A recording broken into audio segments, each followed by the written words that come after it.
Shalom, all praises to the Most High, all praises to His holy name. You know, most of this information is a refresher for people who watch my channel, but I'm coming from a different thought pattern today. Thought that crossed my mind. First of all, once again, I tell you that my nationality, being an Israelite American or American Israelite American from the tribe of Ephraim. Now,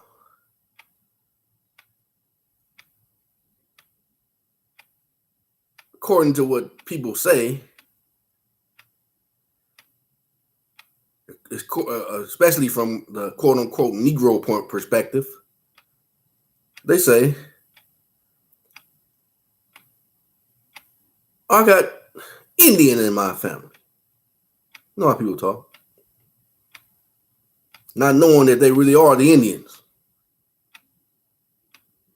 of antiquity. The term Indian anyway, that's them. That's us, according to knowledge. But then I thought, based on knowledge, information I have, people say, well, I'm Blackfoot, I'm this, I'm that, but I just broke it down to because a lot of people say, I'm Cherokee or I'm Choctaw. What are you? What are you? I mean, you know, we're Israelites. Well, I claim I'm Israelite, American Israelite, the tribe of Ephraim. But what else did you consider yourself? Do you consider yourself a Choctaw or a Cherokee?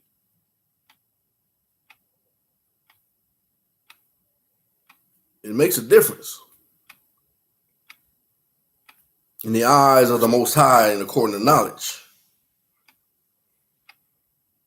Do you know that you can become an enemy of God based on the nationality that you're born into? Just for consideration.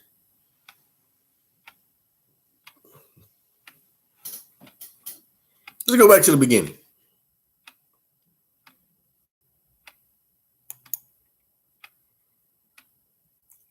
Romans 9:9-16. For this is the word of promise. At this time will I come, and Sarah shall have a son. I'm going to refresh you a little bit about Sarah in a moment.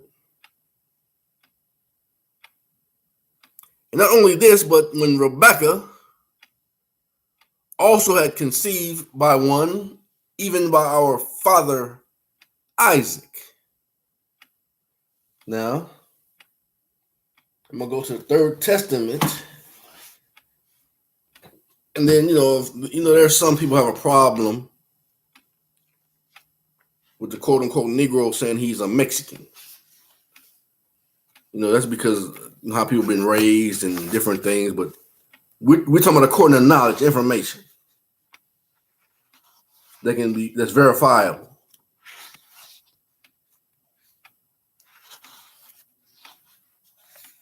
That's all I'm using, verifiable information. Not out of my imagination, but verifiable information. So I'm going to go to the Third Testament before I finish that scripture, chapter 39, as a refresher.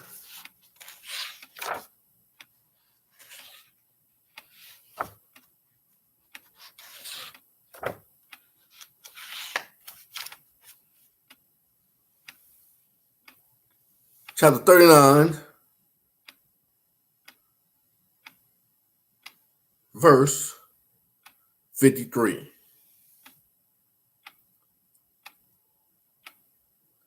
Yet if I've chosen this Mexican nation as the place for the full outpouring of my word and my revelations, it is because I found it to be humble and found the virtues in their homes. And and have made the spirits of the people of Israel reincarnate among them.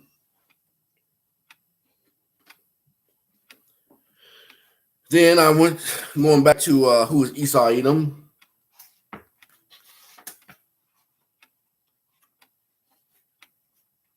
That's very important too. We talking about Esau Edom. He's very important in the storyline too. The domain of Esau, page 71. Who is Esau Edom? The colored race, Mexico, was forced to cede half of its territory, including California, Arizona, Texas, and New Mexico, into the hands of Esau, the white race. In the hands of the white race, the Europeans. It says the Americans, but they're Europeans.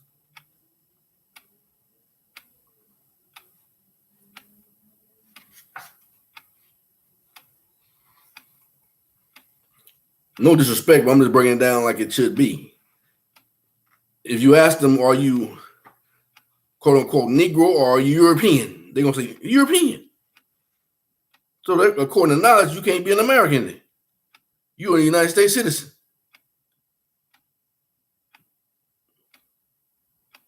I'm talking about information and knowledge.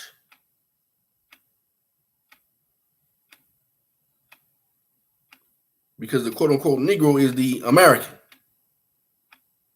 And that encompasses the term Mexican. From copper colored to a lighter shade of brown. And even the Mexicans that are a lighter shade of brown, if their dad is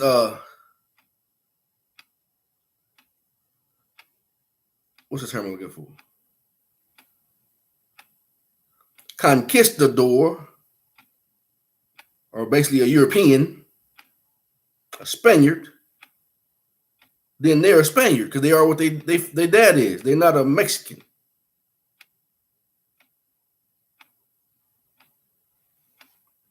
That's what I'm getting to. Not disrespectful, but it's knowledge.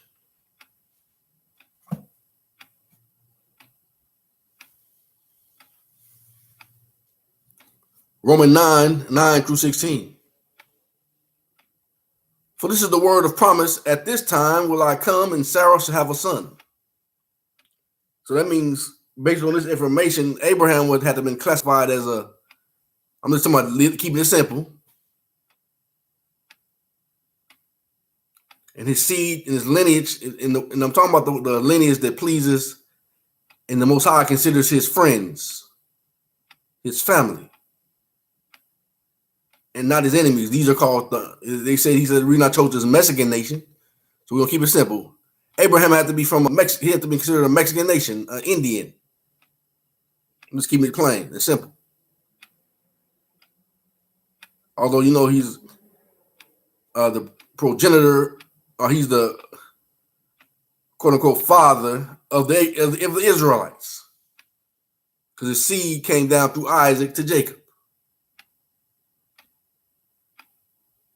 So let's say he's a Mexican, copper-colored man, quote unquote Negro. All right, so that's what we're gonna stick with that right now. So we'll try to keep it simple.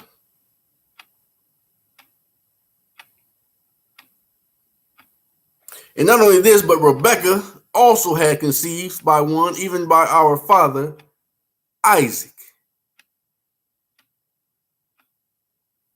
So Isaac's wife was Rebekah. Abraham's wife was Sarah, at least one of them. So I'm going to go to the books of remembrance of the second book of Aki to continue this about Sarah and Abraham.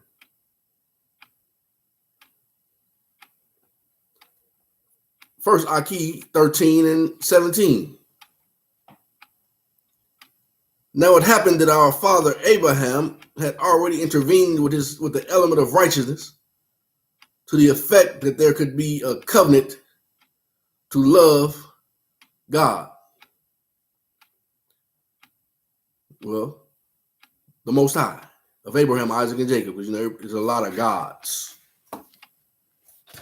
We're talking about the Most High God, if we're going to use that term. The living God. And because of this, Semihizer, that's another name for the devil, Satan, must needs become the son of God. We told you how he did that by changing the image through deceit. And by deceit, we're going to find out that Sarah came through the lineage of one of God's enemies, Japheth. What I'm trying to tell you is important of what seed you come out of. Fortunately enough for Isaac is that he took the seed from his father, Abraham. They kept him eligible. See, if the woman had the seed, then that means he was the enemy of God. But the woman was just an incubator.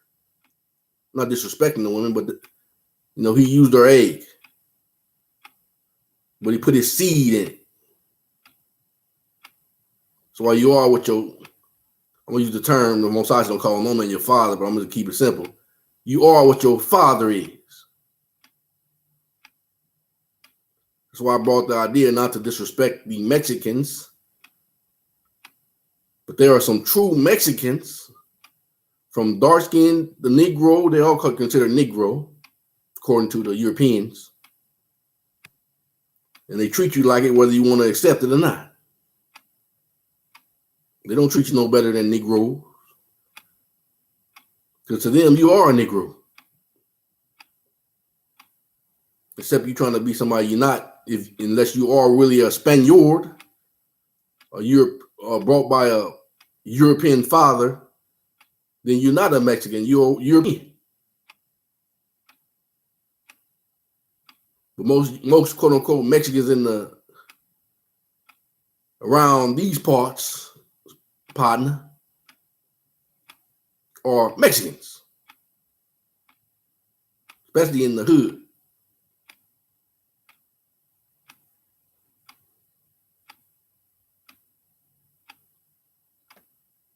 So, the fact that Abraham put his seed inside of Sarah, who was actually, and we're going to read about in a minute, for Isaac and Jacob's sake, it was good that Abraham was the one that had the seed and not Sarah, because then they would have been enemies of the Most High. I'm going somewhere with it. Hold on to that thought. Now it happened that our father Adam had already intervened with his element of righteousness to the effect that there should be a covenant to love God. Glad I went back over there because I said Abraham at first, but Adam. We're talking about Adam right here. And because of this, Semihizer must needs become the son of God by the seed of the only begotten of the heart of Abraham. And because Sarah was a daughter of one of the enemies of God, Japheth, she had that sneaky nature. And that's why the Most High got angry with her when she laughed. And she said, I didn't laugh. She said, yeah, you did laugh. And I pointed out last time, reading, he didn't laugh he didn't get angry at Abraham when he laughed, because that is something to think about when you're 100 years old to have a child. So the Most High didn't see that, he didn't think Abraham was being comical or deceptive, but he knew that in Sarah's heart, through the seed that she came out of, was a deceiver.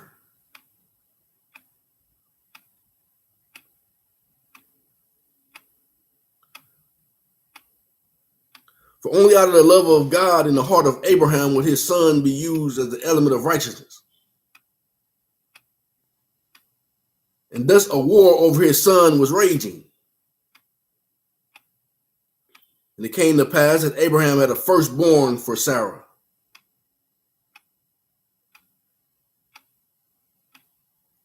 Had given unto him of her handmaid, but it was the firstborn of his heart.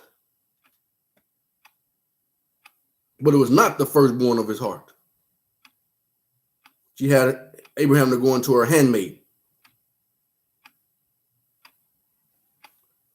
And this first son came about when a woman defined the establishment of righteousness, which thing was decreed by Enoch must not be so. And this thing came about by the lack of faith of his wife. See, it's impossible to please the Most High without faith. That's another reason why she didn't have no faith. And she put that off on Abraham. In the vision of her husband. And the doing of Sarah displeased Yahushua greatly.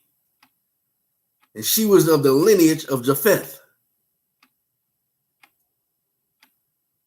Means to enlarge hell or to enlarge deceit. See Strong's 33:15 and 66:01. Compton Avenue.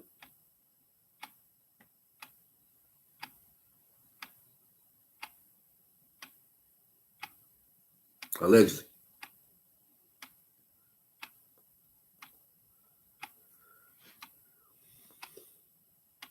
And she was of the lineage of Japheth, who had found and brought back the ancient ways after the flood.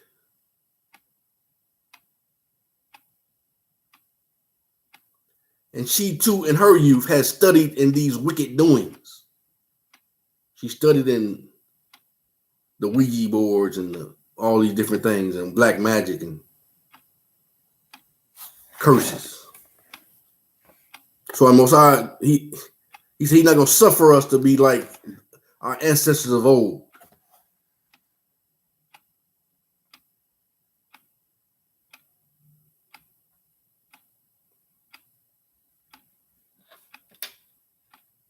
Who had brought back the ancient ways after the flood, and she too in her youth had studied in these wicked doings.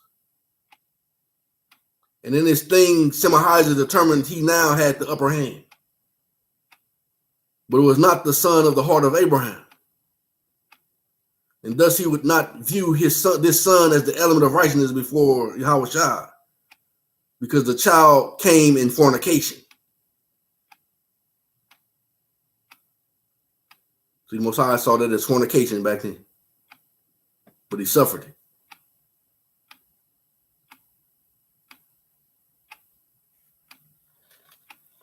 And it came to pass that Sarah, his wife, did in the time of her old age conceive, and unto Abraham was born the son of his heart, in his love for Yahushua.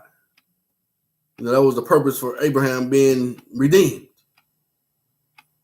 to produce that son of the promise that can produce the promised seed. But she was trying to get him off course by bringing forth another son that was not the promised seed, with the son that could not produce the promised seed, which would therefore stop the Most High from having his son come into the earth. And Satan would have won the war. And he was using Sarah to do it. That's why the Most High was angry at it when she laughed. Nah, you laugh. But you're going to have a son next year. You can believe that.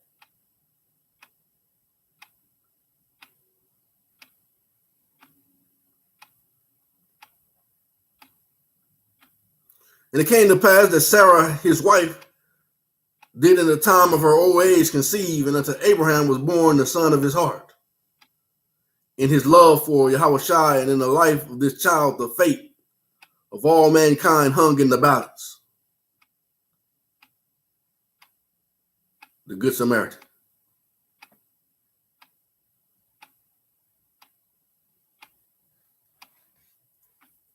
Now his mother had subtleties in her heart,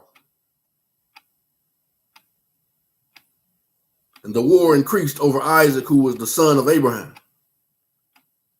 And Abraham loved Isaac.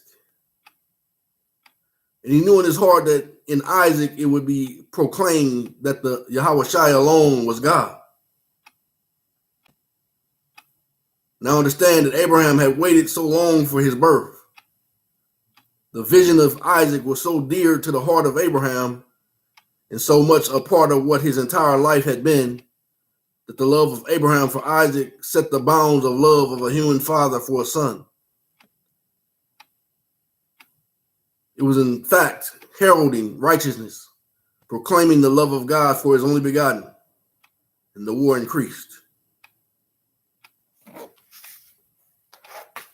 Continue on with Romans 9 through 16. For this is the word of promise. At this time will I come, and Sarah shall have a son.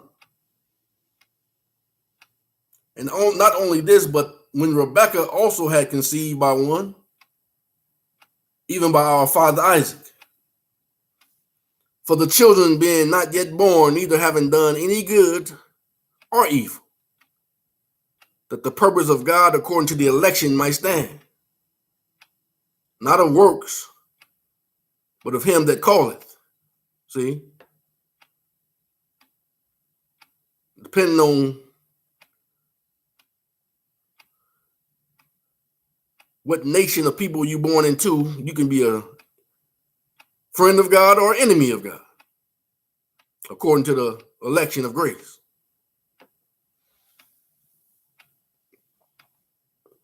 It was said unto her, the elder shall serve the younger. As it is written, Jacob have I loved, but Esau have I hated. What shall we say then? Is there unrighteousness with God? God forbid. For he said to Moses, I will have mercy on whom I will have mercy, and I will have compassion on whom I will have compassion. So then it is not of him that willeth, nor of him that runneth, but of God that showeth mercy. So once again, I ask you, before you knew this truth, what did you consider yourself, Choctaw or a Cherokee? Because unbeknownst to you, according to this knowledge, hopefully your confession was wrong, because I'm going to get there, because if you say you was the wrong one of those, you said you could proclaim that you was an enemy of God, according to information.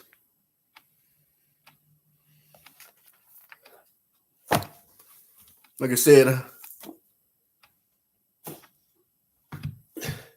according to information, this is what knowledge that was leading me that way.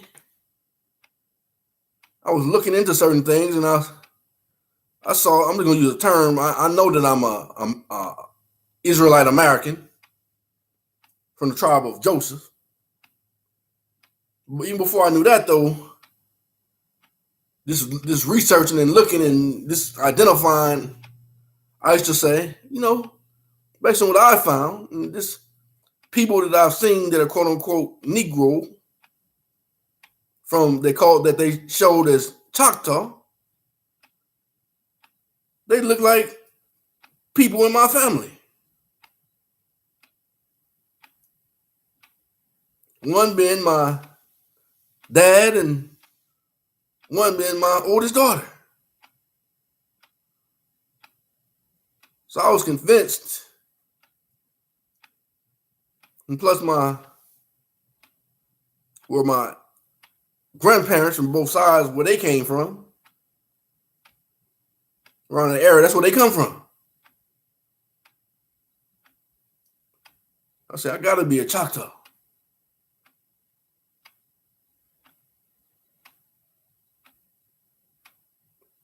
And my grandmother on my dad's side used to tell me, boy,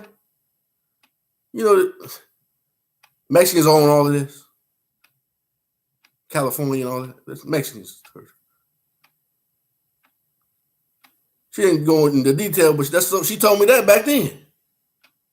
And then I read about it. Not recently.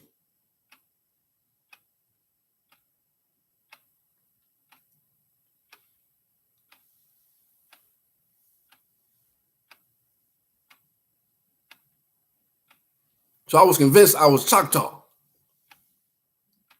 Cherokee never came to my mind.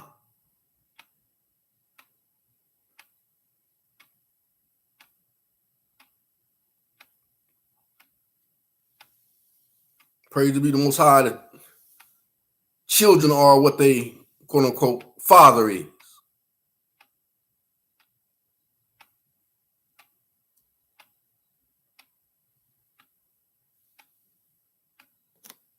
All right, let's see where I'm going with it now.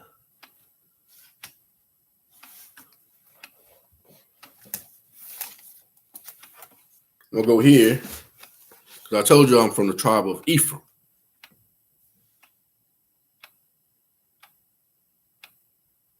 This is a sealed portion, chapter 12, verse 55, 54 to 55. And now I, Nephi, do not give the genealogy of my fathers in this part of my record. Neither at any time shall I give it after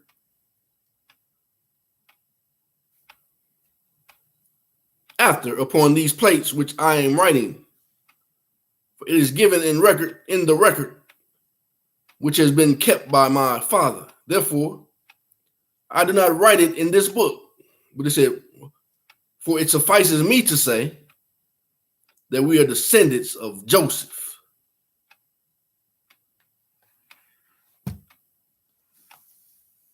You know, Joseph, so we keep it simple. I mean, Joseph has to be considered a quote-unquote Indian from the Mexican nations. We just keep the theme according to what the Most High He chose it from the Mexican nations. So Joseph was a quote-unquote Negro from the Mexican nations, and he was an Israelite.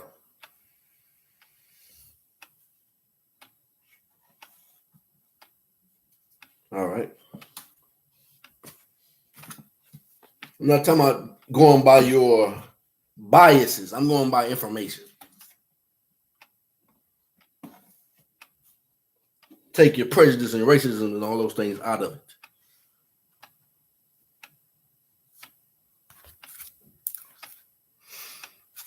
So, coming here to the Revealing America's Dark Skin Past, Volume 2, the Columbian Era, Red Silver Fox Thunderbird. Page 51. There's a lot I can read in here, but I'm just going to keep it short and simple. Dark-skinned people of the Americas.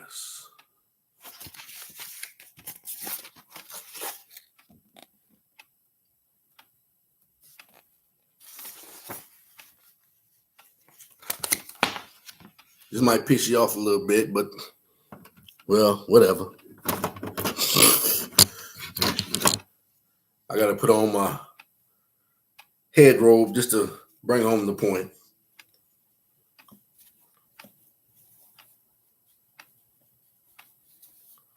Told you I'll put it back on.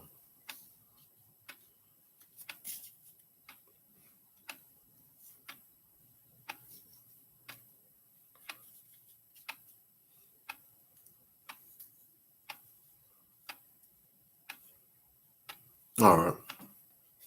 Little feather, whatever. Little feather. Okay.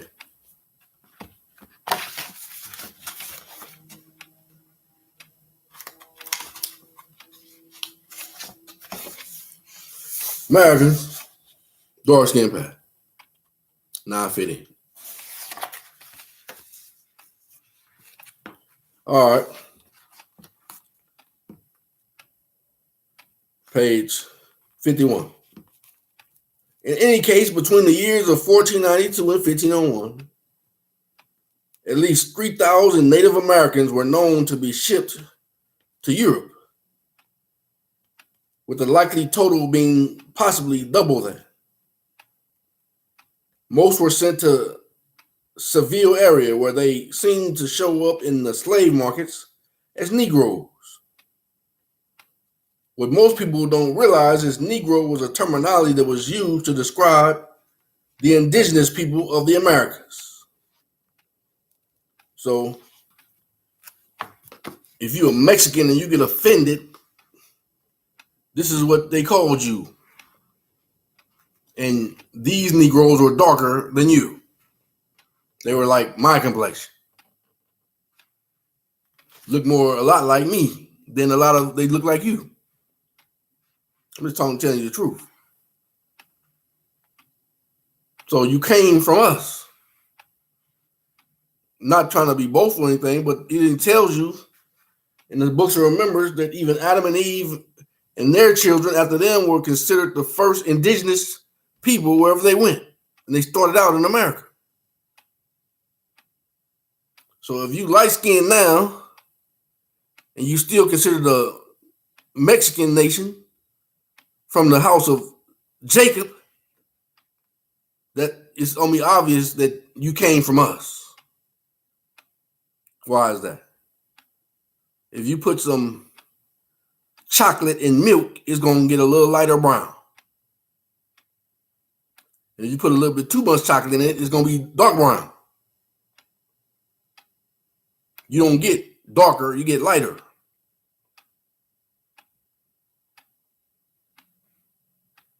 Considering if you get light at all. So you can get lighter shade of brown from darker skin. That's just obvious, man. I'm not trying to be disrespectful. My intent is never to be disrespectful.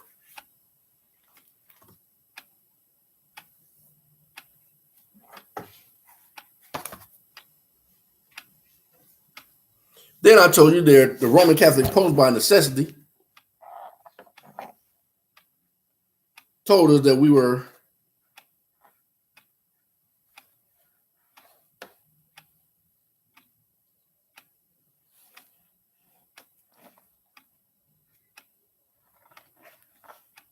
in so many words, the same thing this book is telling us here. They said that we were treated like chattel, which is a criminal that they've already acknowledged and noted that they were responsible for criminal activity for over 150 years concerning us, the quote-unquote African Americans that they call Negros. This book here, First Aki, chapter 3, verse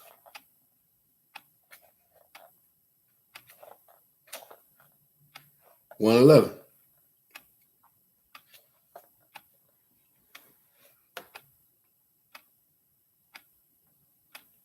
Joseph taken to a far country.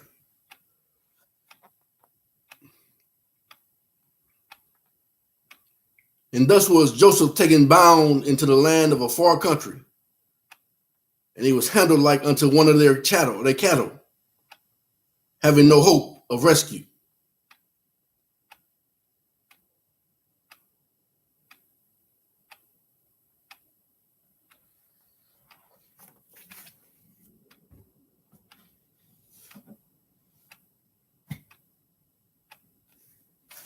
And then,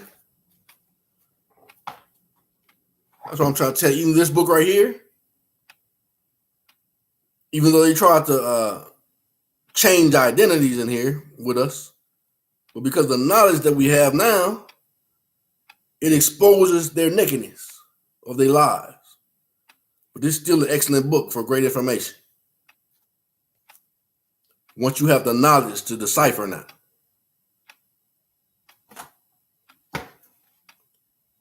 Then I'm going to go to the book of Jubilees to prove to you once again that Esau, Japheth, basically it's Esau and Japheth's family.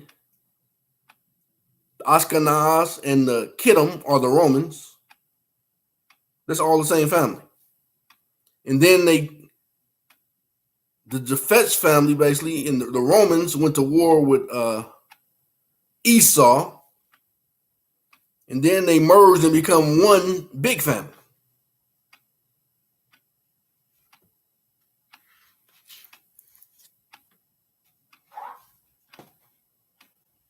I'm just giving you information.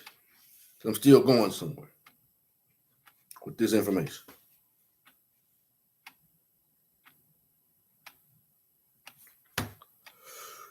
Back to who's Esau Edom before I move on.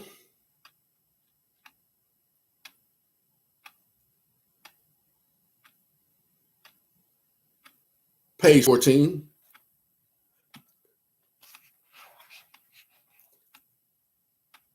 However, many of this, let me go back to the next page, first page. I saw Europe standing out. So I got to read what that was again about Europe.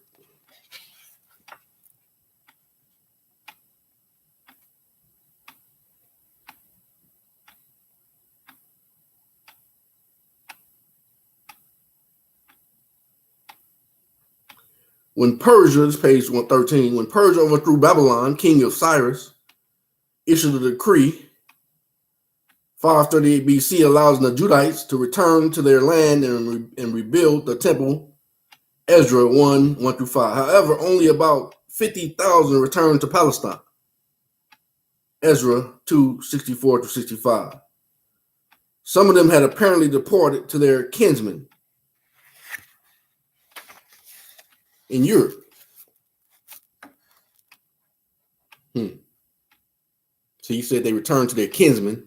All their kinsmen is in Europe.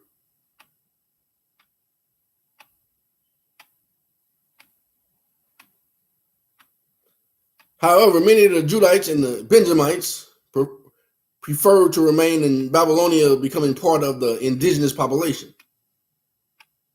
The Judites and the Benjamites.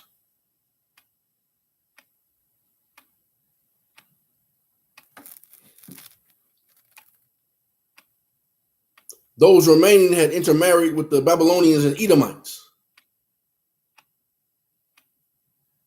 That's why it's important now. The true Judahites and the true Benjamites, who are true Israelites, who are quote unquote Negros, if they intermingled and married these other people, if their children are Israelites, if the male is a Judite or a Benjamite.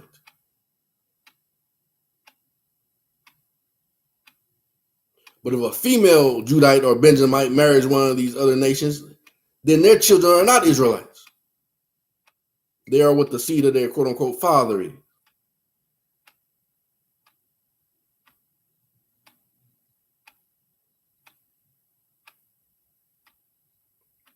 Those remaining had intermarried with the Babylonians and Edomites.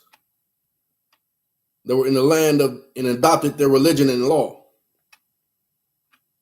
The Babylonian Talmud, which became the foundation for Judaism, these then became Babylonian Jews.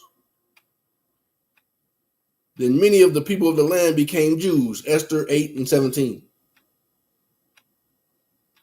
Although they are called Jews, a term which is derived from the word Judah, these people are not true Judites, but became a mix of hybridized people, consisting of Edomites, Hittites, Canaanites, Judites, Babylonians, Ishmaelites, Huns, Khazars, etc.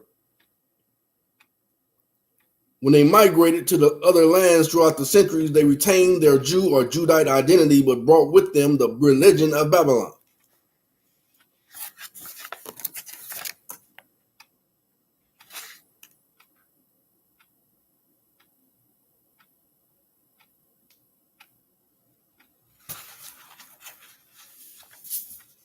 See?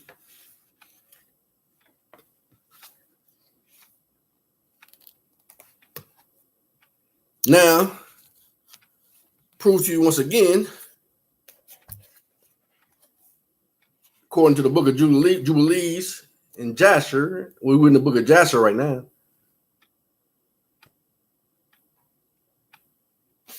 Let me go back and prove to you there's at least 3 scriptures that witness that the book of Jasher is verifiable according to the Bible.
Amen. Joshua 10 and 13. And the sun stood still and the moon stayed until the people had avenged themselves upon their enemies. Is not this written in the book of Jasher? So the sun stood still in the midst of heaven and hasted not to go down about a whole day.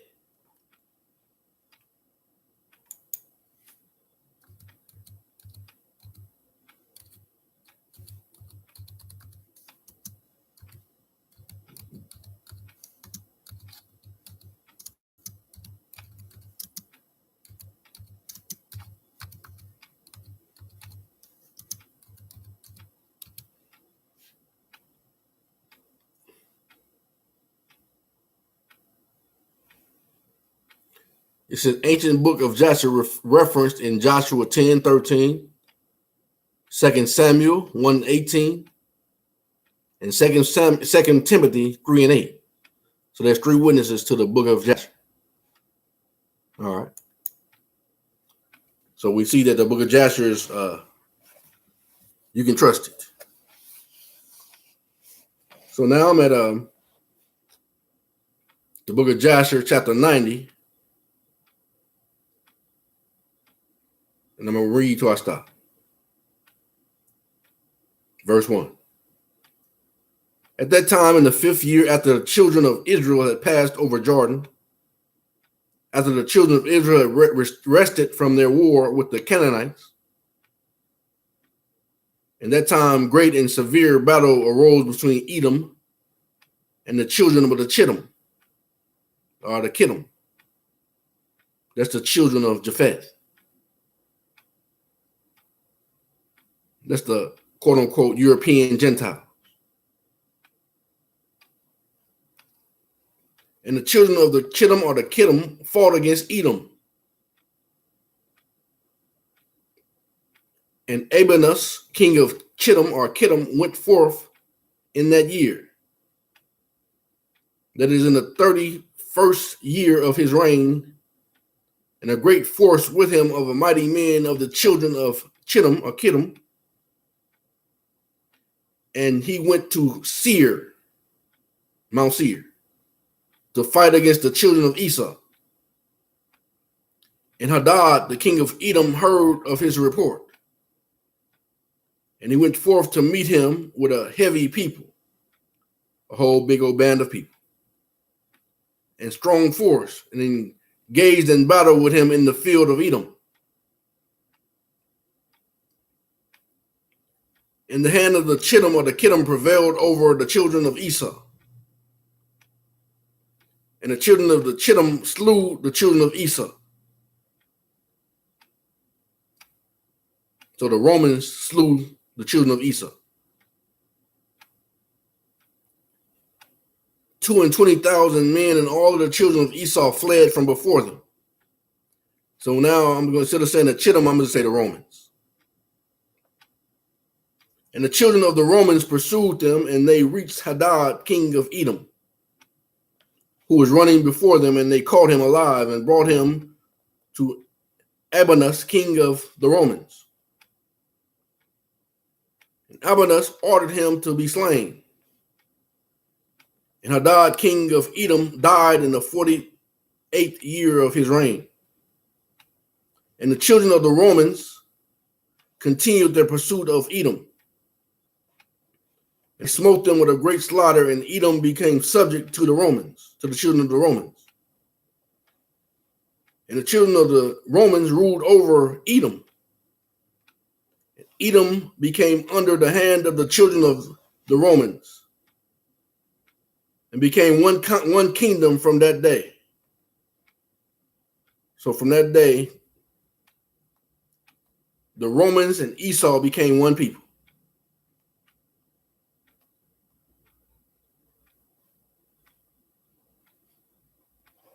And from that time, they could no more lift up their heads. And their kingdom became one with the children of the Romans. And Abianus placed officers in Edom.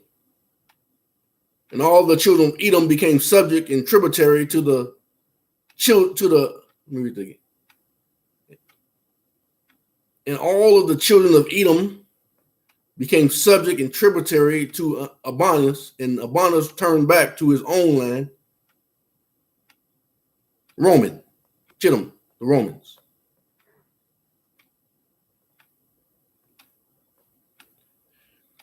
And when he turned, he renewed his government and built for himself a spacious and fortified palace for a royal resident, and reigned securely over the children of the Romans and over Edom. Because there was just one big old kingdom there.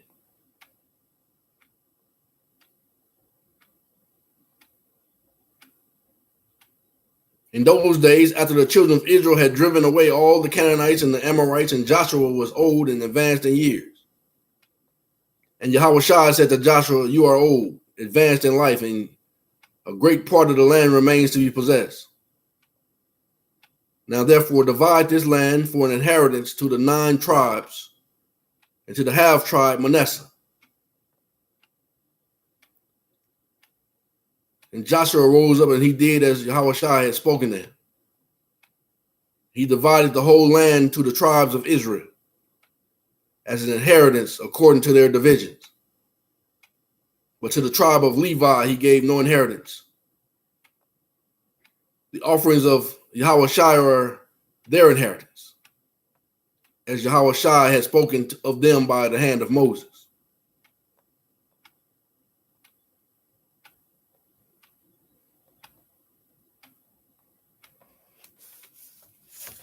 So one more reference to try to prove to you that the Romans are the Kittim.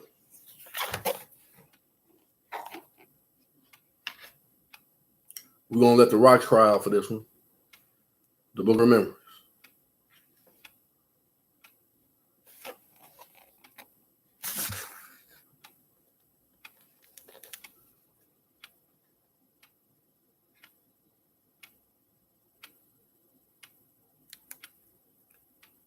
First Aki 5 and 103. And it was 713 years before the birth of Messiah, and Isaiah went before the altar as a priest of the Most High God. With sure words he prayed a mighty prayer, and he determined to establish that those who remained of the children of Israel during the time of Messiah would be born, should be caused to abandon their idols and sorcery, even if by the hand of an oppressor. And he burned the bundle of hair of a lion. And he called forth the nation of the Kittim, who would do according to the desires of God and purge Israel. And that self-same day was the foundation laid for the nation of the Kittim that would prevail over the land of the days of Messiah. And Isaiah called the establishment that issued forth from him Mahar Shalah Hashbaz, which by interpretation means hasten to the spoil. He has come quickly to the plunder. Noted at the bottom, Strong's 4122. It seems quite amazing that the Kittim, who are the Romans, have for their national symbol a lion, and their nation began precisely on the date of Isaiah's ceremony.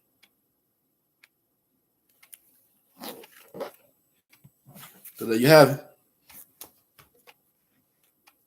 Japheth, which comes out Ashkenaz. Out of Japheth comes Ashkenaz. Also comes the Romans. And Esau are one big family, including Ishmael and everybody else.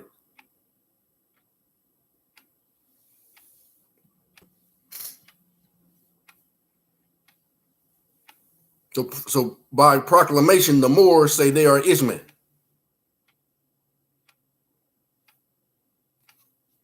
They say they're from the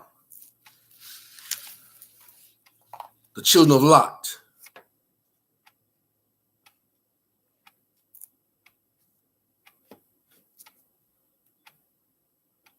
They say that they are the original Moabites.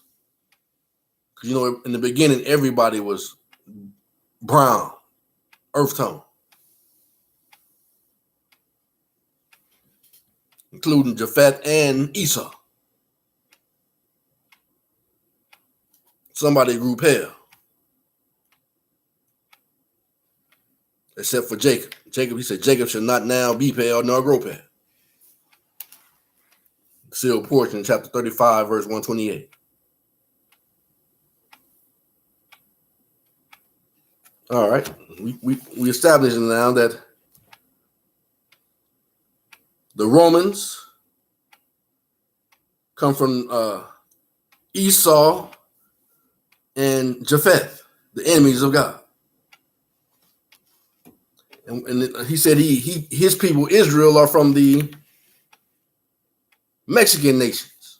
These Negroes are here from the Mexican nations, and the other Negroes that grew pale, they from the Isles of the Gentiles, Japheth and Esau. Mount Seir being part of it too. So what are you talking about, man? Well, I'm going somewhere with it. Read a couple of definitions for you. Race, according to Webster, a European, a modern day European.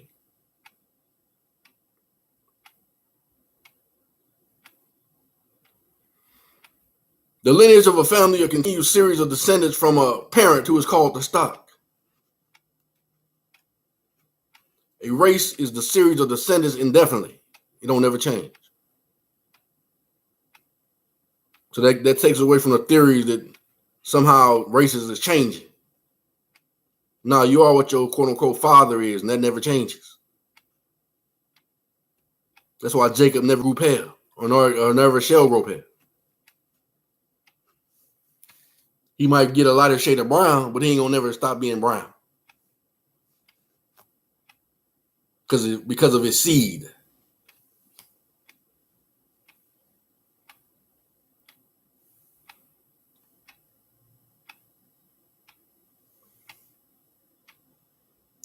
A race is the descendants of indefinitely, thus all mankind are called the race of Adam. The Israelites are of the race of Abraham and Jacob. Thus we speak of a race of kings, a race of Clovis or Charlemagne, a race of nobles, etc.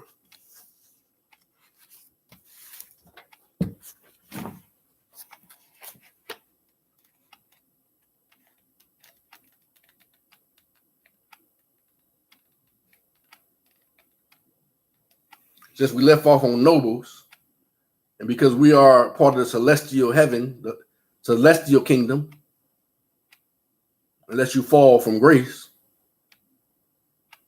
but there's only elect that's part of the celestial heaven, and these are the nobles. That's part of Israel. It's mentioned in the One World Totarian, page 29. Nobility, nobles come from the celestial heaven. So people related to the stars.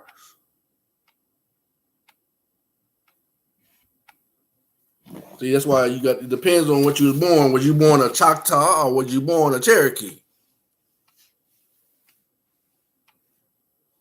See, these nobles right here We're going to find out who these people are that are the Celestials according to their terminology, whether you're a Choctaw or whether you're a Cherokee. One is the friend of God and one is the enemy of God. They both are indigenous. One's indigenous to what they call Africa, and one's indigenous to America.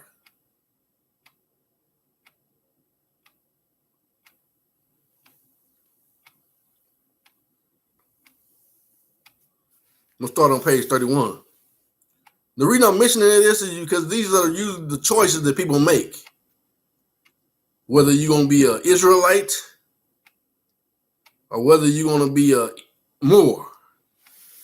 That's basically what the two choices that most quote-unquote Negroes make.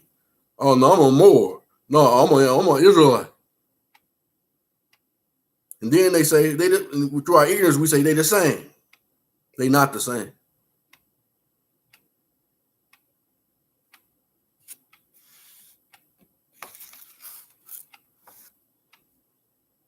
It says the original American Moors were likely Islamic.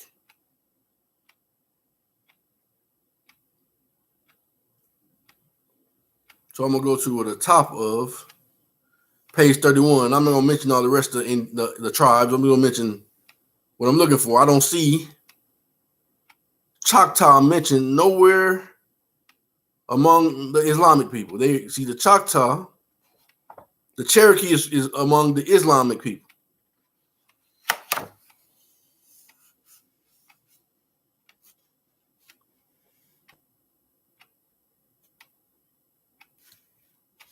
Said the Moors, M-O-O-Rs, come from the Orient, the Far East.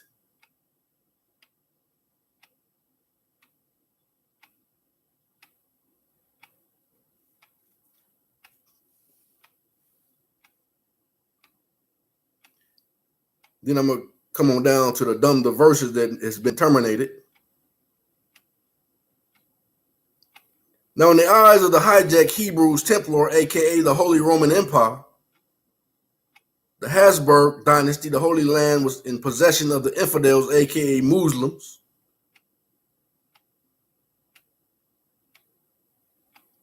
And then it says M-U-U-Rs, but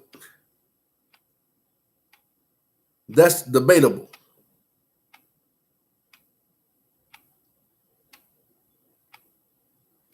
Because the M-U-U-Rs are different from the M-O-O-Rs. It's a little bit of confusion that they labeling these M-U-U-Rs as Islam. Because that's what the M-O-O-Rs are.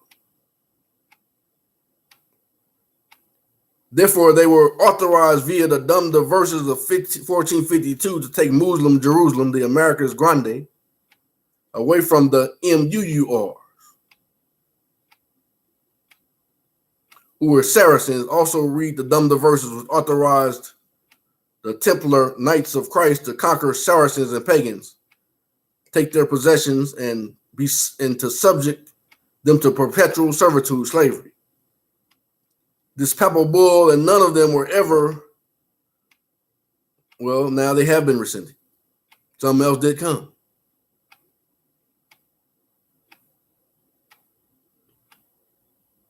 Which is the current problem that the M-U-U-Rs in the Americas face. So the reason I'm trying to tell you is the M-U-U-Rs and the M-O-Rs is got to be different people. Because I'm going to read to you in a moment that the M-O-Rs are called by the Romans. But in this book, it says the M-U-U-Rs are the red ones, a.k.a. the lost tribe of Israel.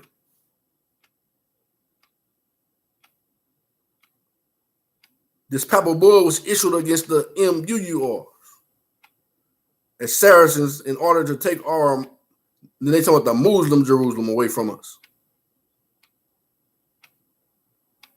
But if they're the lost tribes of Israel, we ain't never been Muslim.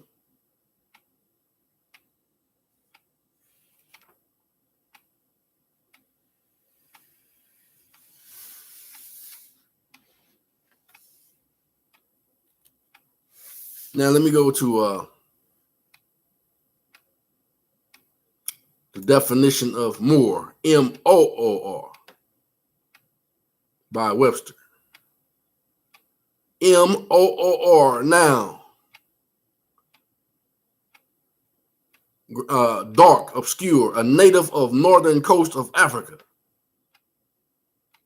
This is not the M-U-U-Rs, this is the M-O-O-Rs. Called by the Romans. See, that was a hijack, as Brother Camario would say. That's the hijack. You can't be both of them.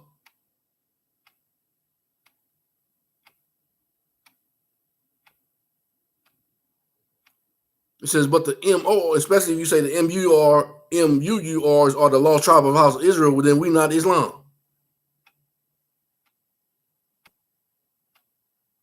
That's a little deceptiveness of the author there, who's promoting Islam.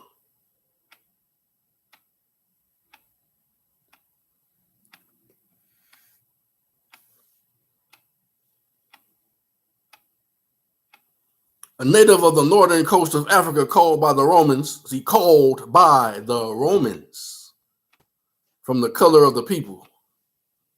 Mauritania. See, they see the Moors are generally darker than the American Israelites. They're very, very dark.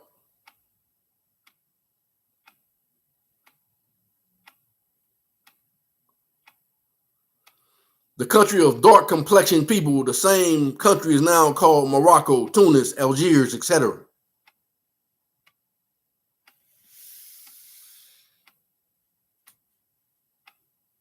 But this author is naming the M-U-U-Rs as the lost tribe of the house of Israel.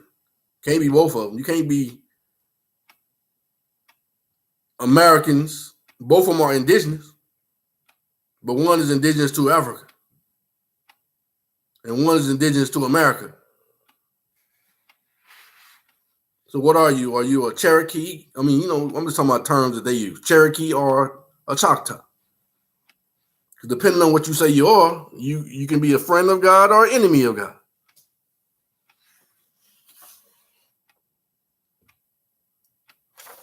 Let me go and give it up. Page 32. The Cherokee were the real Romans. So if they're the real Romans, even in their dark-skinned version, and they were the real Romans, that means they are Japheth.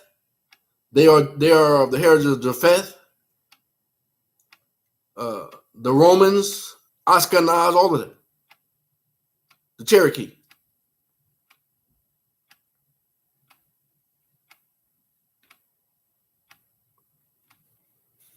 And they built all of the Greco-Roman architecture and the Cherokee Gothic architecture in the Americas.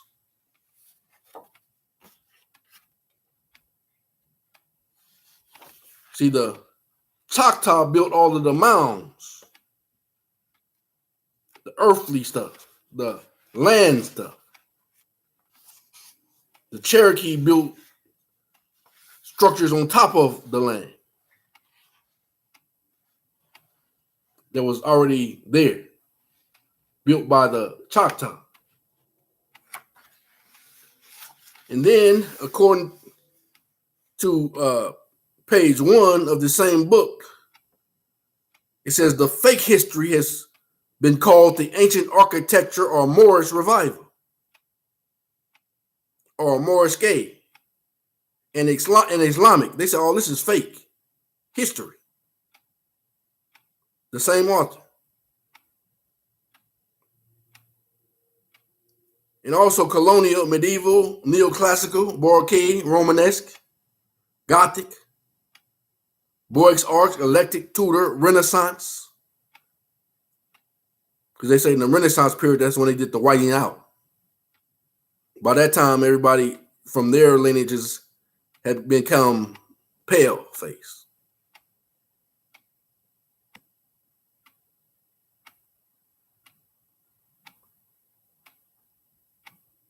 Palladian, Richonian, Romanesque. That's what I'm trying to tell you. A lot of these people that's claiming they Choctaw, I'm probably pretty much sure that they more than likely are. I mean, claiming they Cherokee. I'm quite sure they probably Choctaw or one of those Mexican nations. But they heard everybody else tell them, "Nah, we Cherokee," not knowing what you're claiming. You're claiming to be an enemy of God.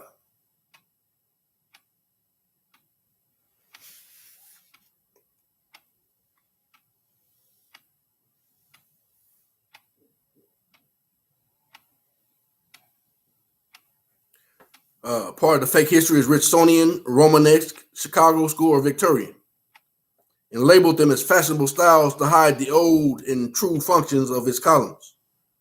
Arched openings, pinnacles, rose windows, nave ornaments, with iron columns, towers, and domes, in addition to having cut the ends of the pinnacles in the photographs or add cross that did not exist before. By the author, James W. Lee, by his own acknowledgments on page 1, he said all that is fake history.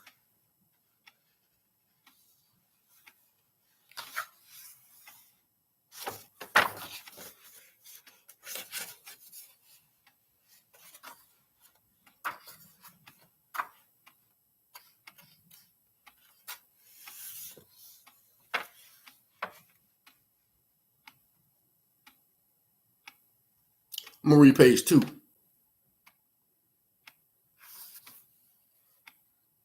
That's in this book.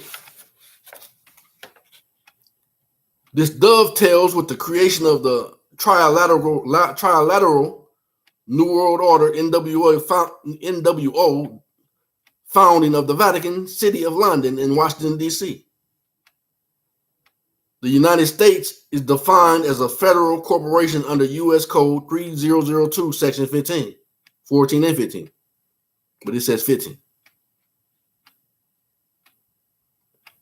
The Virginia Company was turned into the United States during the non-occurring Revolutionary War by the Freemasonic founding fathers who were serving the Grand Lodge of England.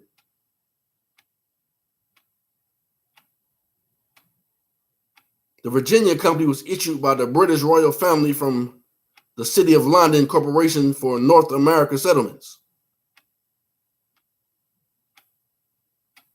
In 1213, King John surrendered the Kingdom of England to the Holy See under the Golden Bull.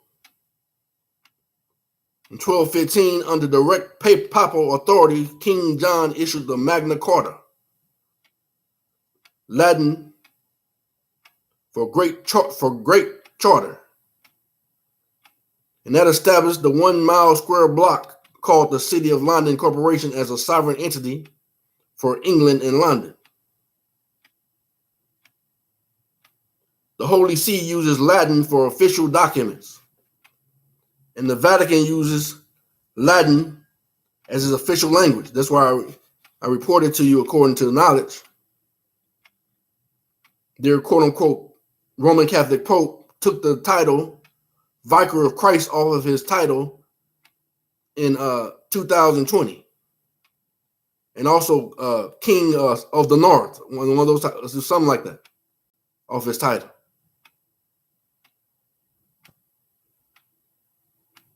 That's by necessity. The Most High ordered him to do it, because he gave everything back to his people, the real Israelites. And he had to, by necessity, tell us he gave it back to us. All of our rights, everything that belonged to us, he gave it back.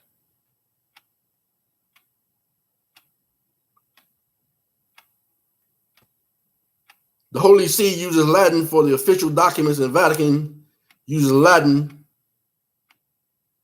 as its official language. Novus Ordo Seclorum is a Latin and translates to New Order of the Ages. And is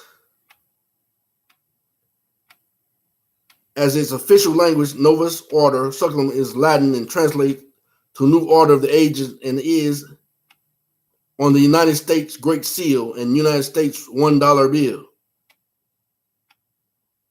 And of course, a $1 is a silver coin.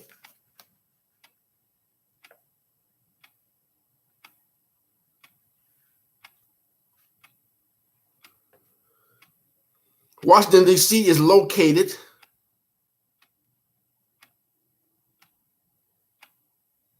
in both Virginia and Maryland. That is Virgin Maryland.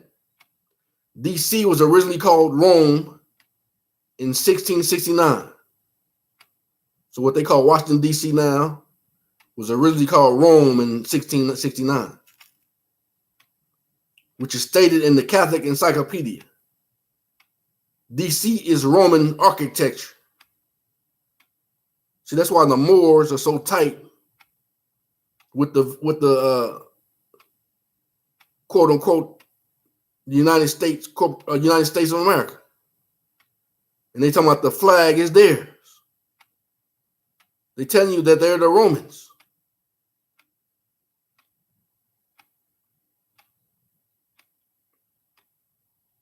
And the seal portion told you that that's the mark of the beast.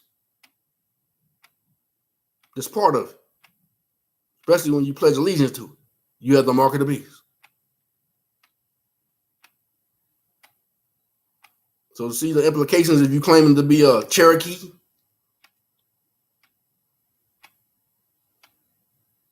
D.C. is Roman architecture, and Capitol Hill is named after Capitol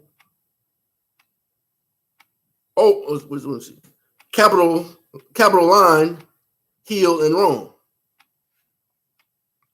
The ancient Roman fascist symbol is all over federal buildings and federal seals. Man, I'm going to say allegedly. I used to always have a thought that the black pope really is quote unquote black, using terms. Mike probably is a Cherokee, a Roman. That's allegedly.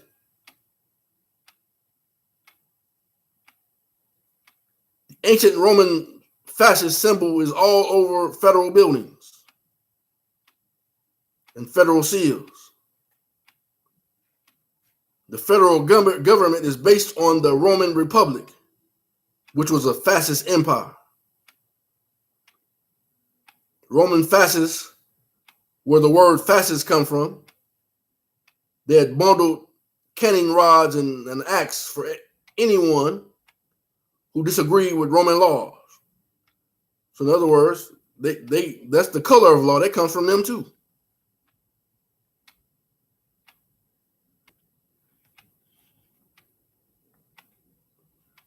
The Colonna family ceremonially rules over Capitol Hill, which represents political power of Rome's corporate empire. U.S. Code 3002, Section 14 and 15.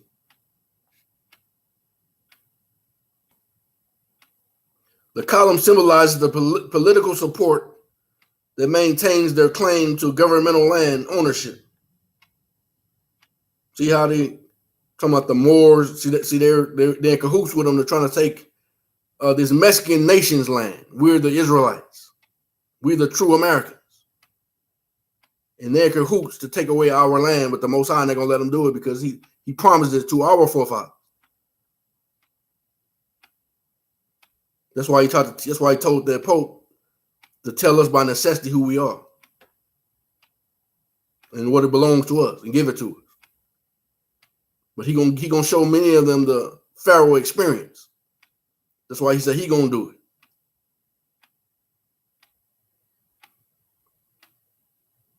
Washington, D.C. is Roman architecture.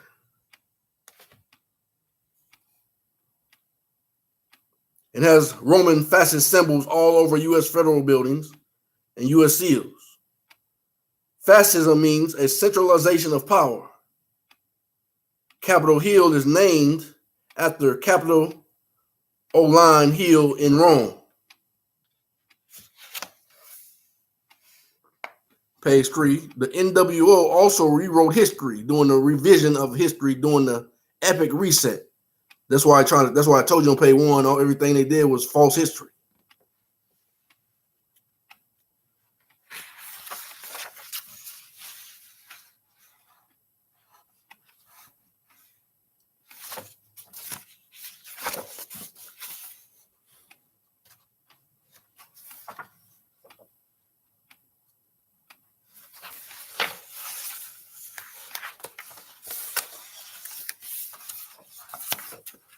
In this book I'm reading, anybody can get it. Nothing that came out of my mind. I'm reading information to you.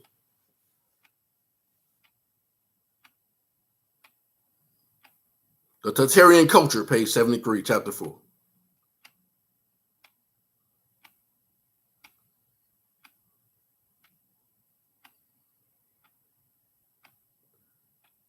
Author and historian Chancellor Williams said the original MOORs, Moors, not MUURs, but the original MOORs, like the original Egyptians, were Black Africans. The 16th century English playwright, so that means that the original Cherokees were Black Africans.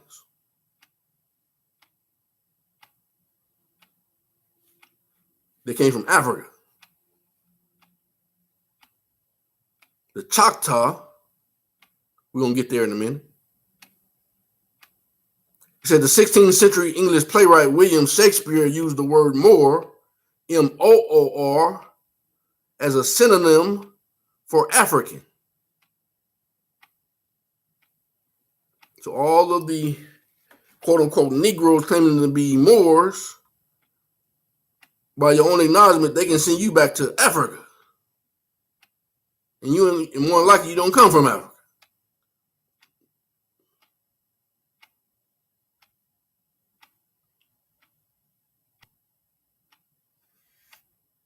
Because in his own book, it said the MUURs, even though he tried to change up, was associated with the lost tribes of the house of Israel. He said, but these MOORs are Africans. And we also read that according to Webster's 1828 dictionary, it says, MOOR, now dark and obscure, a native of the northern coast of Africa, called by the Romans, from the color of the people. Mauritania, the country of a dark complexion people. The same country is now called Morocco, Tunis, Algiers, etc. Back to page 73 of Tartarian Culture. His contemporary Christopher Marlowe also used African and Moor, MOOR, interchangeably. So the term African and MOOR are interchangeably. So when you say African, you're talking about a Moor. And when you say Moor, you're talking about African. Black soldiers, specifically identified as Moors, that's what he just told you, they called by the Moor. They called by the Romans. And if you go by their definition, the original were called Cherokee. So the Moors were called by the Cherokees, MOOR. But now they're called by the children of the quote-unquote Spaniards, who sent the Cherokees over here to try to take over the Choctaws.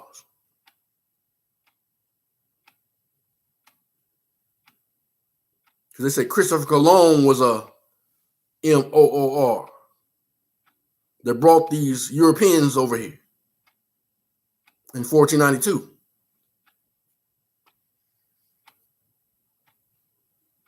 He said black soldiers specifically identified as MOORs were actively recruited by Rome and served in Britain, France, Switzerland, Australia, Hungary, Poland, and Romania. Saint Maurice, patron saint of medieval Europe, was only one of the many black soldiers and officers under the employ of the Roman Empire.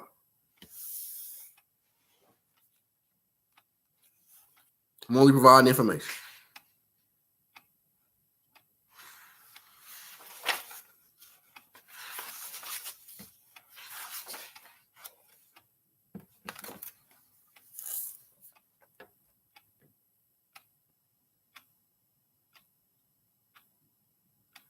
Page 78. Same book.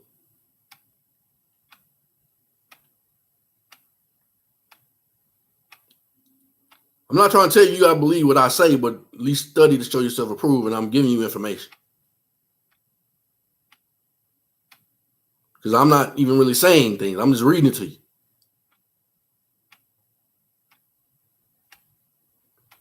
Page 78 at the top. The Mayak, or the Z as in Mexico, conquered the Nile Valley, Arabia, Afghanistan, India, Vietnam, and Cambodia. The statues of Buddha are simply images of Osiris, the ruler who conquered the known world in the remote epoch of human history. There are many sources the Old Testament takes place in the Americas, especially when you're talking about Joshua and them took the land, and they spied and saw giants in the land, and most of Israel was afraid. But Joshua and Caleb came back with a good report. That sounds like that was in America. Because this is the land that the Most High promised them.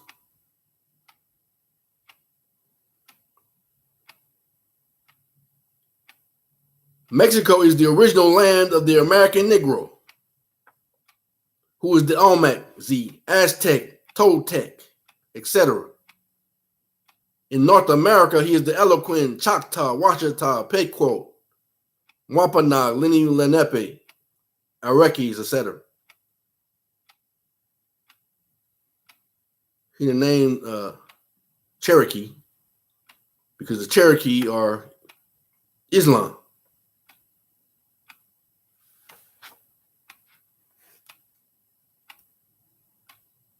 They're what they consider a M-O-O-R, a Roman, and an enemy of the Most High. And that is rarity. You say this Mexican nation is the one that I choose to reincarnate or regenerate. And he called them, Mexico is the original land of the American Negro. Now, you can deal with that if you want to or not. But I'm just giving you information. Page 78. The Spanish and the Portuguese captured and sold what they called Negro de Terra. Negro de Terra into the European slave markets. The Dutch and the English didn't even enter into Africa until the late 1700s.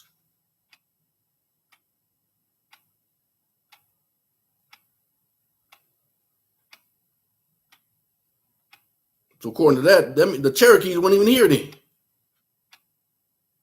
If they're the original Romans, and if they're the ones they call Moors, M-O-O-R.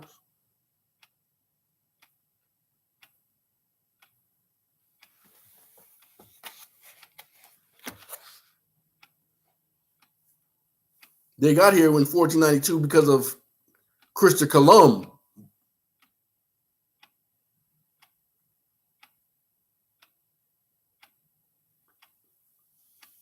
The Dutch and the English didn't even enter Africa until the late 1700s. Yet slavery started in 1492. Columbus was a Portuguese M-O-O-R named Salvatore Ferdinand Zarco. Do your own research. And many of the European monarchs in Europe were also Negroes who came to America as they were being pushed out of Europe by the white European Catholics. I have another book that find, and it talked about how many of those Europeans that they brought over here were actually kings, and they were from Judah. If I find it, I'll put it in the comment section. But I ain't gonna do it right now. It'll take me too long to find it.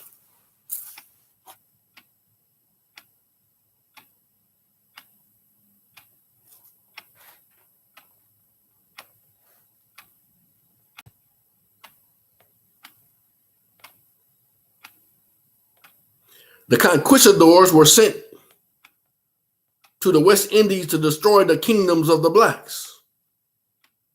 So that gets away of the thing where all these false Israelites preaching, talking about everybody else was treated just like we was treated.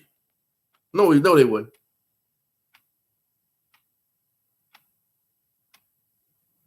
They came over here specifically to destroy the Israelites, the Americans.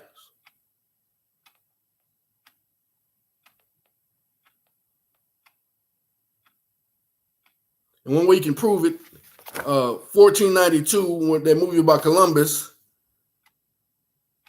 the way he was reading from the Apocrypha in the movie.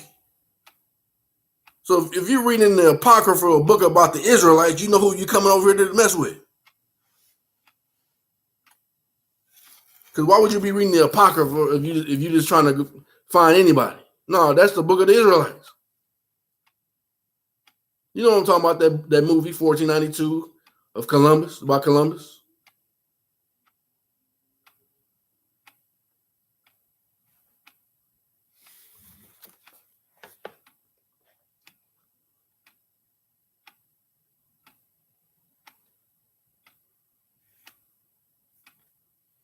The conquistadors were sent. That's what I'm trying to tell you. If your father is calling you in terms, if you call quote unquote a Mexican and your father is a conquistador, then you're not a Mexican. You are a European.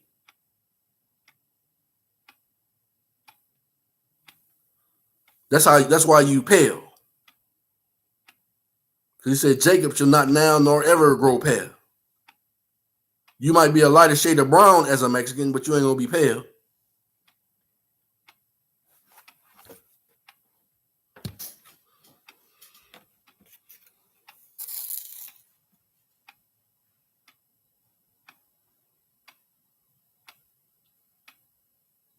The conquistador were sent to the West Indies to destroy the kingdoms of the blacks and reduce them to servitude and slavery. It was known as Dum Diversas, the doctrine of discovery in the Inquisition, and gave Catholics kingdoms the right to murder, rape, enslave, and torture all those not under the authority of the Vatican and the Pope. That's why the Most High made their Roman Catholic Pope make the acknowledgement that all things have been given back to these Israelites based on the criminal activity they had done to us over 150 years out of his own private attorney's mouth. And everything had been given back to us, and that is something else.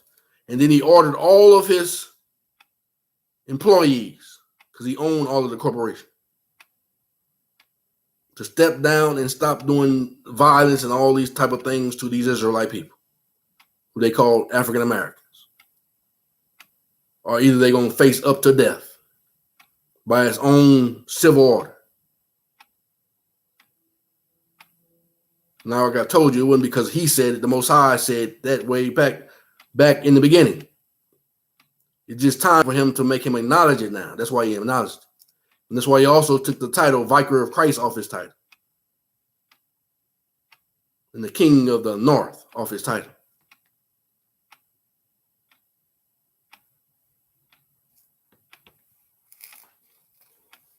And also they said that we were no longer POWs, free to come back to our land. What that means, the land is been given back to us. And now we have authority over the land, the air, land, and the sea.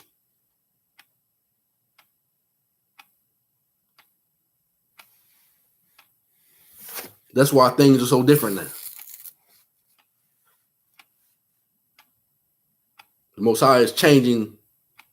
It started out in the Word, which is spirit. And it's going to manifest in the world or in the earth. So there's a difference between the world and the earth. He says Satan has had dominion over his own dominion in the world. His word. The Messiah has dominion over his word, but actually he has dominion over the whole earth. That's what he said. The Most High said the world is mine. The earth is mine. That's what he said. There was never a doubt about who the earth belonged to. The physical, intangible land, that's his.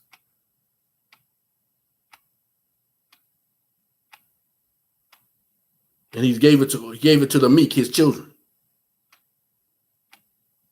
The meek shall inherit the earth. That's why that Roman Catholic Pope had to give you something else to in the contrast dumb the verses to tell you to cease and desist. All that bad faith activity.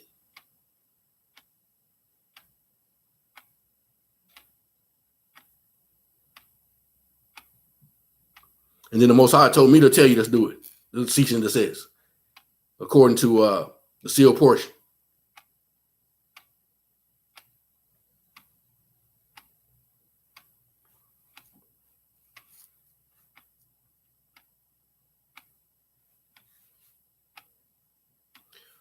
America is the old world, and Columbus called his first voyage the last crusade to conquer the holy lands of Mexico.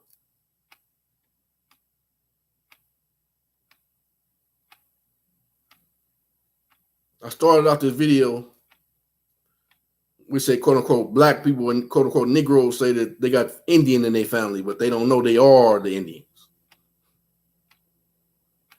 The Most High said, if you call by my name, I call you an Israelite. And this land, America, is the Garden of Eden that I'm coming back to. So that gives you the authority to say that my nationality is an American Israelite or an Israelite American. It don't matter. Because my nationality being an Israelite, and I truly am an American.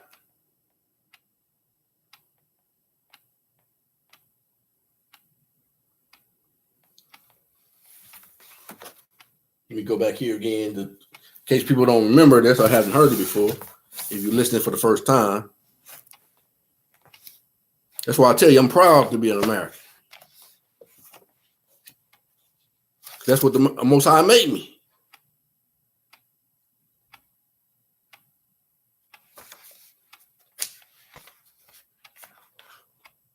If you're ignorant, you'll be thinking I'm saying something that's against who I am and who you are. You don't want ignorant. Because you calling yourself something that you're not.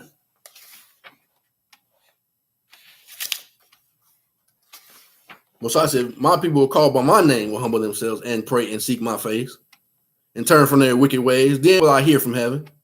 He said, you ain't gonna hear from me unless you do that.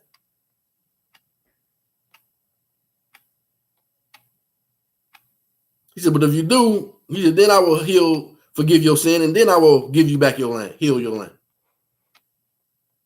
But he already told them everything been given back to us. That's why it says the elect have achieved it, and the rest were blinded.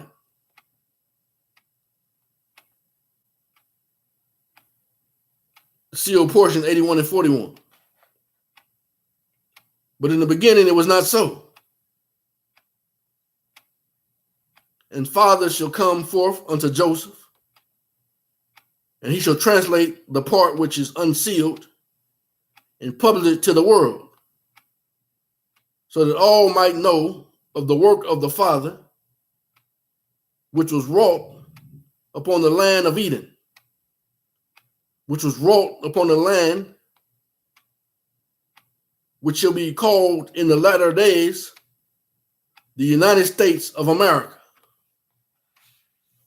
That's where Adam and Eve was at. They were the first Americans. And they were Israelites, although Jacob was not yet born. But Jacob came from his lineage, the righteous side.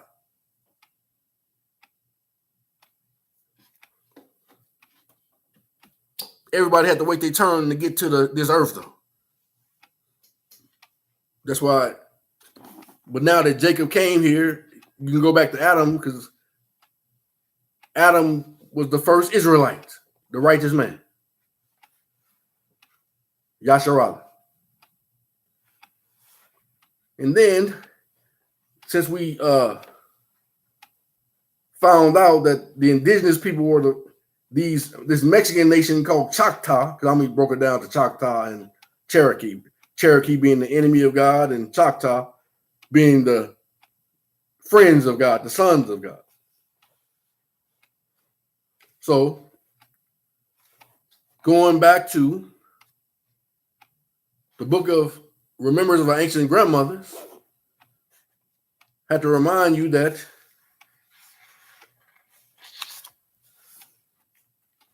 chapter 1, verse 99.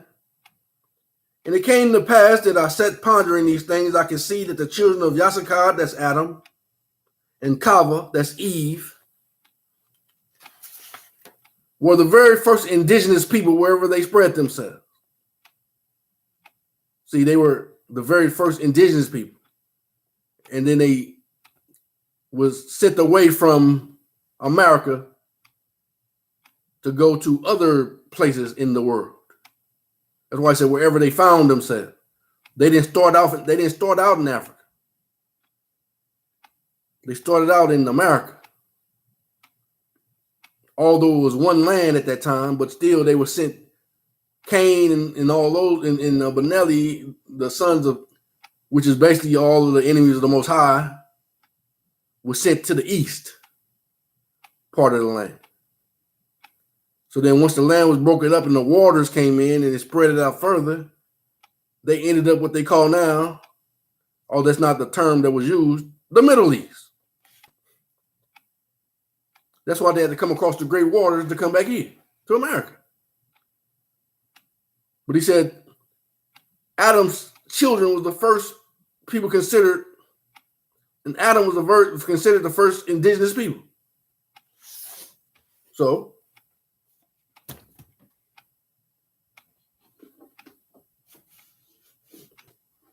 let me see.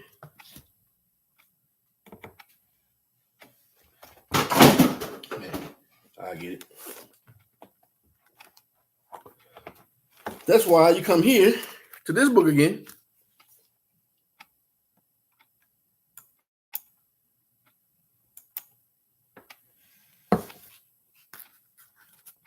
Revealing America's Dark-Skinned Past, Volume 2, The Columbian Era, Red Silver Fox Thunderbird. I'm just going to read the back of the book. One of the most prevalent fallacies in North American history is the story surrounding Christopher Columbus and the people he encountered. It is interesting to note that early 20th century histories were stating that Christopher Columbus was trying to prove that the world was round. However, late 19th century historical writings on Columbus, not school textbooks, make no mention of this revelation.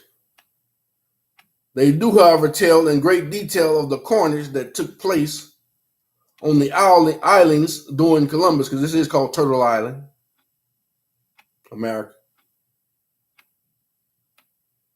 Place on the island of California is also an island.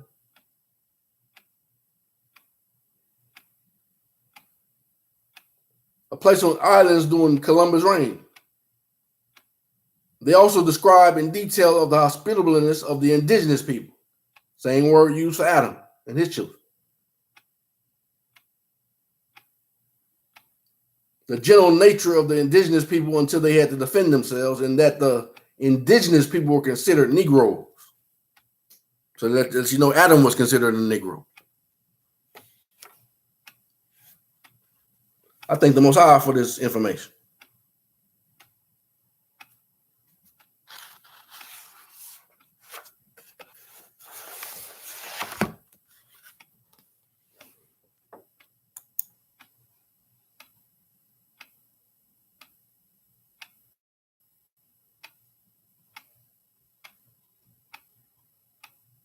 But the Most High said Negros. That's just words they called you, but I'm going to tell you who you really are. You are Israelite Americans.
I was looking for something else, but maybe I took it down.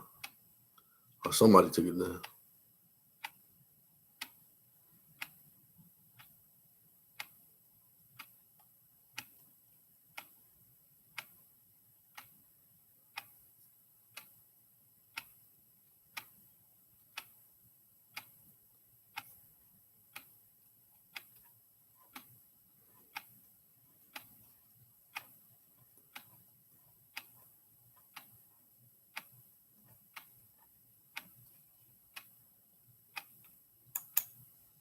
Well, I provided a lot of information to you anyway.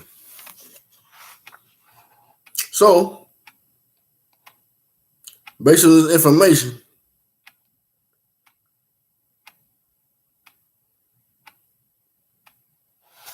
especially it's more likely that since you're here in America, I would be considerate of trying to identify myself as a Cherokee if I was you.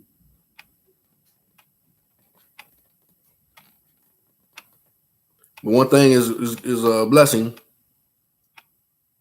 is that the seed comes from the man. So my children are Israelites.